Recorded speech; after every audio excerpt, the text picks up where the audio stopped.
warahmatullahi wabarakatuh. Salam sejahtera untuk semuanya. Jumpa lagi kita dalam materi bisnis internasional. Nah, khusus pada hari ini kita akan bahas tentang digital marketing plan.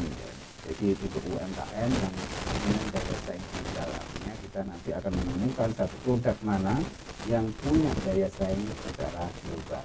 Ya. Jadi tahapannya apa di dalam digital marketing? Yang Anda harus ketahui adalah Anda harus menguasai produknya. Jadi bisnis modelnya itu harus tahu, ya. Kemudian menguasai produk dan sistem bisnisnya dan cara pemasarannya. Karena apa? Karena setiap produk itu mempunyai karakter sendiri, mempunyai keunikan sendiri, keunggulan sendiri yang punya karakteristik untuk dijual itu masing-masing. Juga berbeda-beda. Sehingga kita harus mesti mulai dari segmentasi pasar, kemudian value proposition,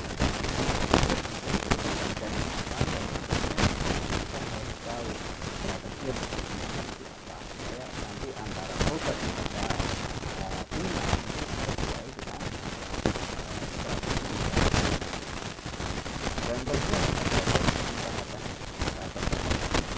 tahu tahapan perdagangan itu mulai perdagangan impor dan perdagangan khususnya di dalam perdagangan nasional, ya. Kemudian baru kita memiliki namanya strategi digital marketingnya, segmentasi ke pasar, kemudian bagaimana mendaftarkan daftar buyer atau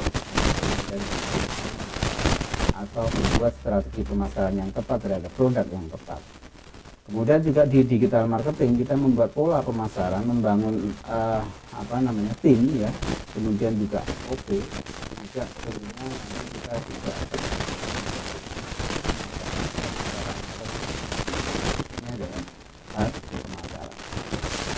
Yang pertama kita harus ngerti dulu namanya model. Jadi seorang pengusaha harus tahu menguasai pemisahan bisnisnya. Mulai dari segmentasi pasar itu seperti apa, kemudian juga posisi yang mau kita tawarkan,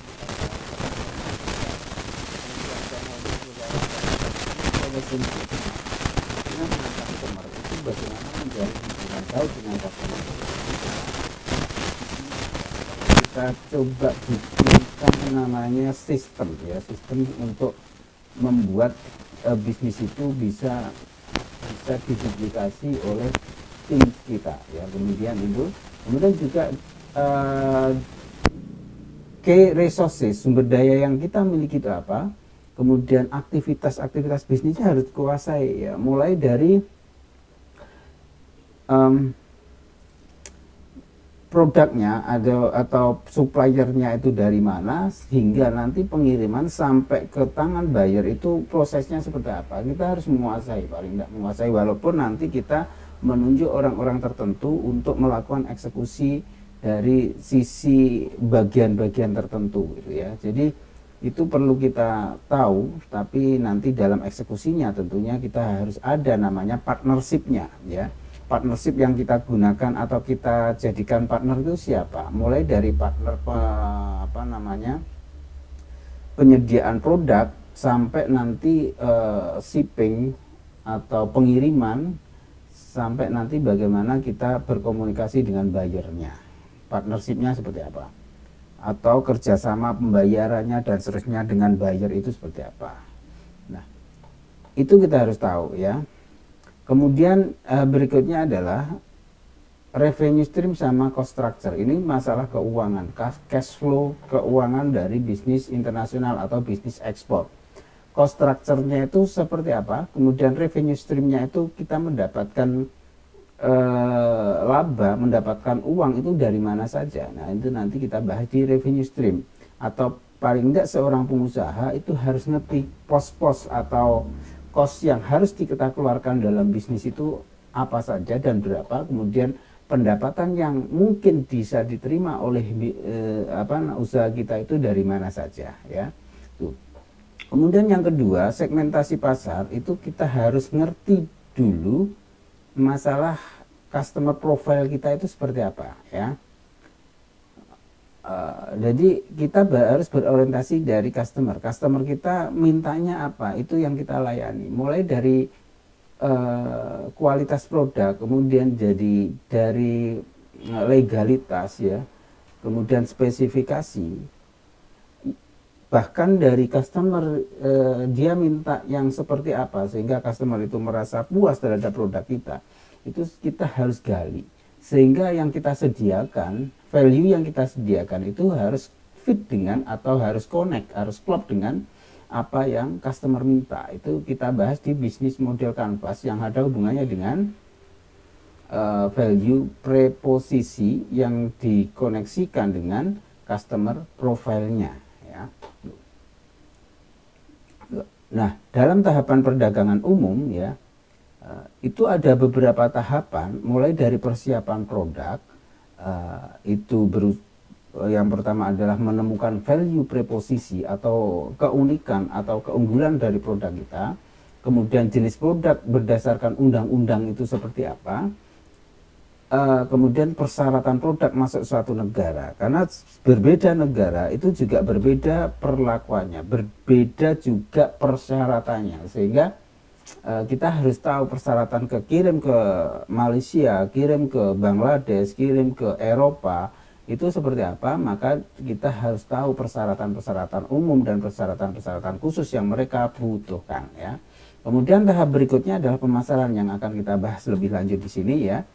Mulai dari riset pasar, kemudian juga mencari buyer, membuat daftar nama atau list building calon buyer kita, membuat marketing plan, kemudian juga membuat katalog produk untuk memberikan informasi kepada calon buyer kita, kemudian juga membuat surat penawaran ya. Tentunya ini nanti ada tahapan-tahapan yang harus kita lalui ketika nanti kita mau memasarkan satu produk yang dengan orientasi ekspor ya.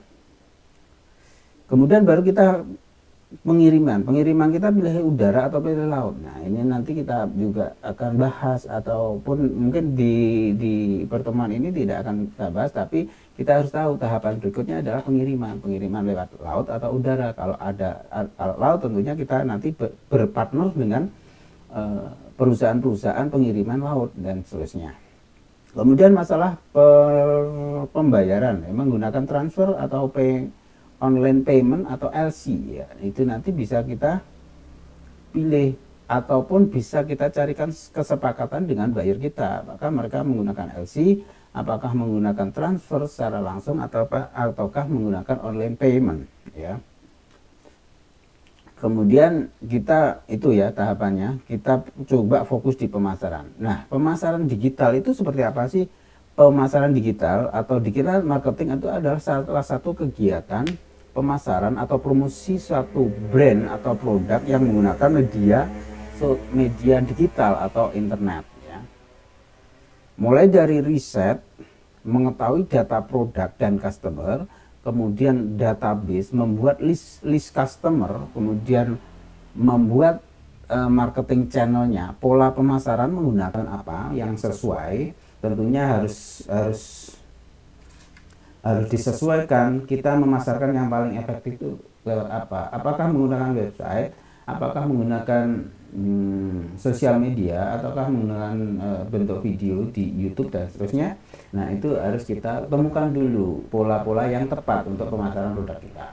Baru nanti kalau kita menemukan satu pola itu, maka yang berikutnya adalah bagaimana kita men-scale up ya. Scale up artinya kita coba untuk melipat gandakan aktivitas kita, melipat gandakan pemasaran kita, budget kita untuk mendapatkan hasil yang berlipat ganda juga. Misalnya menggunakan organik ataukah berbayar, menggunakan Facebook Ad atau Instagram Ad atau LinkedIn Ad dan seterusnya. Nah, sukses dalam digital marketing itu adalah sesuatu di mana kita memberikan informasi yang tepat kepada audien atau orang yang tepat pada waktu yang tepat dengan cara yang tepat. Oleh karena itu formulasi dari digital marketing itu dianggap sukses ketika nanti kita sudah menemukan pola pemasaran dengan target sasaran yang tepat, dengan sistem yang tepat juga ya. Itu berlaku bukan hanya untuk ekspor saja, tapi berlaku untuk semua konsep pemasaran digital marketing itu seperti itu. Bahkan konsep pemasaran secara umum seperti itu. Jadi yang pertama adalah riset pasarnya seperti apa, riset marketnya. Tujuannya untuk mencari tujuan atau calon buyer produk kita. Yang pertama. Yang kedua, mencari buyer, mencari calon pembeli melalui website pemerintah ataukah website internet atau sosial media, marketplace atau Google Market Finder. Itu cara mencari buyer ya. Baru ketika nanti kita sudah menemukan buyer, kita susun data-data yang sudah masuk itu menjadi satu database ya. Data calon pembeli kita susun, kita klasifikasikan secara geografis, demografis ya, secara manual ya, ataupun ada satu aplikasi tertentu yang ditawarkan mungkin bisa kita gunakan untuk menyusun database itu. Baru yang berikutnya adalah membuat marketing plan, mulai dari timnya, membuat katalog produk, membuat surat penawaran, follow up, kemudian membuat SOP pemasaran. Yang pertama riset produk, tujuannya apa? Riset pasar maksudnya, memahami pembeli. Yang kedua adalah mengetahui jumlah permintaan pembeli berapa, mengetahui tren permintaan dan harga, ya. Kemudian mengetahui lokasi pembeli. Nah, itu pada konsep pada digital marketing tadi, pada orang yang tepat, kemudian dengan cara yang tepat, audiens yang tepat, pada waktu yang tepat, sehingga dengan cara yang tepat ya. Kita harus tahu riset pasar. Itu bisa kita gunakan ini ya, beberapa tool yang bisa kita gunakan, misalnya pakai Intrasen, itu ada intrasen.org. Di situ ada trade map ya. Trade map itu untuk mengukur volume perdagangan ya, kemudian neraca, harga jual dan harga belinya, sehingga kita tahu apakah harga kita itu masuk pada satu negara tertentu ataukah tidak. Itu nanti bisa kita cek di situ ya, trade map di intrasen.org. Kemudian ekspor potensial map ya, potensial negara pengekspor, potensi produk untuk ekspor itu apa saja ya. Kemudian market assessment, persyaratan yang masuk ke negara tujuan. Kemudian market price information, di situ ada real time market intelligence ya. Jadi kita tahu di seluruh negara itu, di website ini kita tahu di negara mana yang defisit, negara yang surplus terhadap komoditi tertentu. Kemudian juga Anda bisa menggunakan Google ya, Google Market Finder, kemudian juga Google Trend.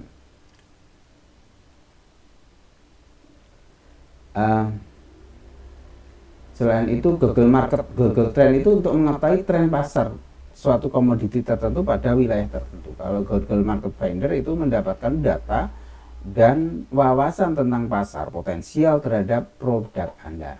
Ya, kemudian yang berikutnya adalah Anda juga bisa menggunakan Meta Facebook ya. Meta Facebook itu nanti Anda bisa lihat paparan tentang perilaku konsumen Facebook di seluruh dunia, dapat dilihat mengenai perilakunya, minatnya, kemudian juga pokoknya ya sesuai dengan apa perilaku bersosial media mereka ya. Itu riset pasar yang perlu kita kita lihat apakah produk kita itu sudah ada ada pembelinya atau dibutuhkan pasar ataukah tidak. Ini tampilan dari riset pasar di platform inatrade.org ya. Nah, itu nanti ada negara pengimpornya siapa, negara yang diimpor siapa, trade balances-nya, kemudian apakah kekurangan atau kelebihan, harga yang diterima berapa, perkembangannya seperti apa, itu ada semua di situ. Kemudian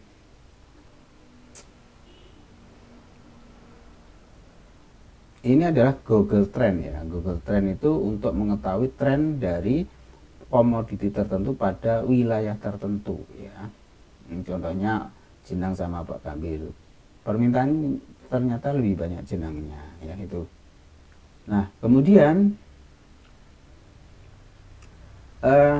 ini adalah meta ya. Meta Facebook ya. Meta Facebook itu bisa kita lihat di sini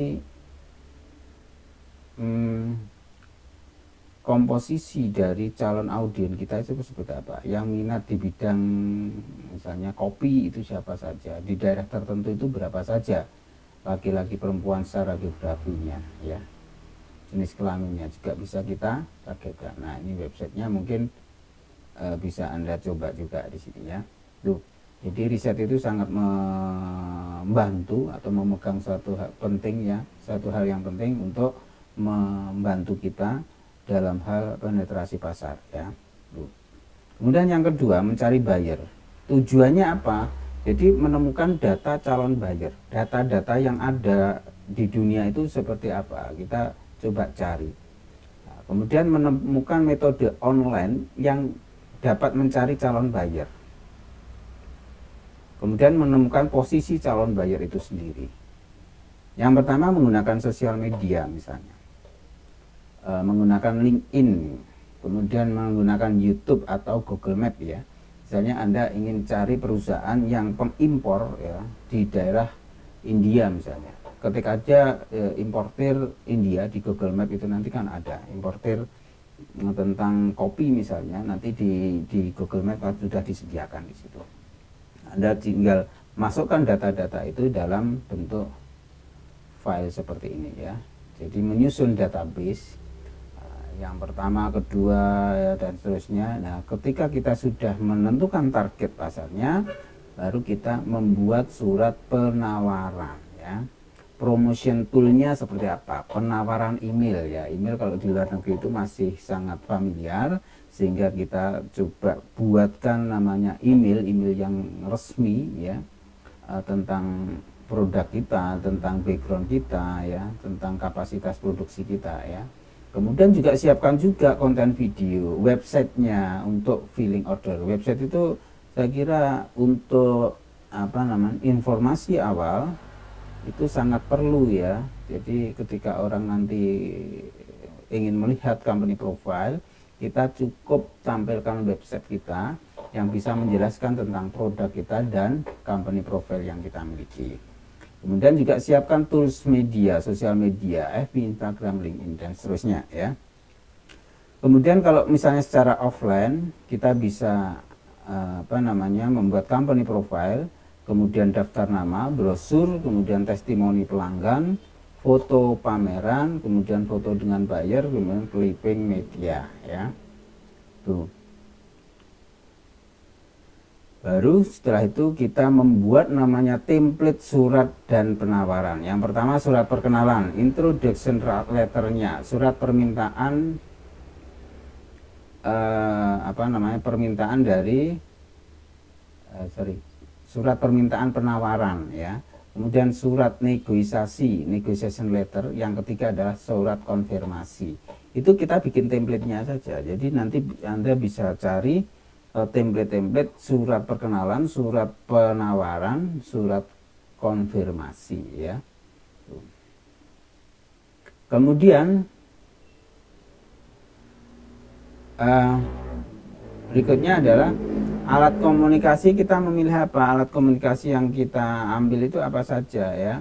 Apakah menggunakan email, apakah menggunakan WA, Skype, dan seterusnya.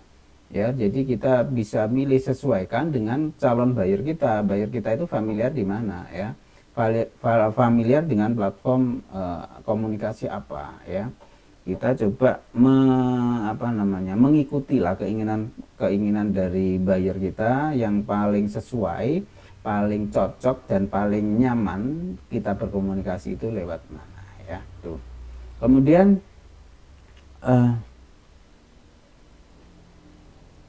kita juga harus tahu bahwa fondasi digital marketing itu sebenarnya ada di database ya.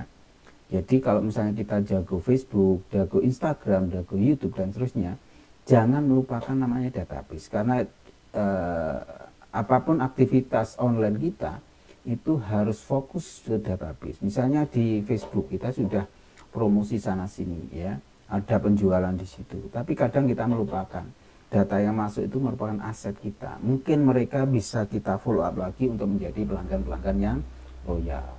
Follower-follower yang sudah ada masuk di Instagram, di Facebook dan seterusnya itu, kita coba lihat identifikasi karakternya dari follower kita itu seperti apa, sehingga konten-konten kita itu nanti disesuaikan dengan karakter yang sudah ada ya. Jadi semua platform yang sudah kita coba itu harus berorientasi pada database. Kemudian baru kita membentuk satu pola pemasaran. Pola pemasaran yang paling cocok itu apa?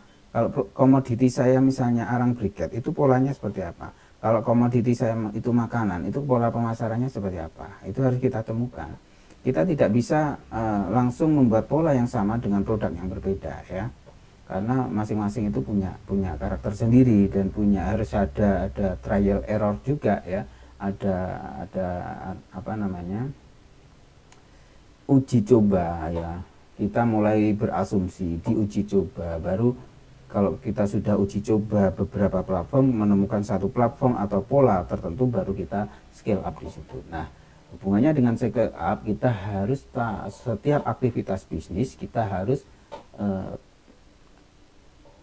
mengerti bagaimana mengevaluasinya, bagaimana mengukur tingkat keberhasilan dengan tool-tool yang sudah kita siapkan. Misalnya dalam digital marketing manajemen gitu ada tool ya, ada tool SOP-nya kita ukur, SOP-nya apakah jalan ataukah tidak.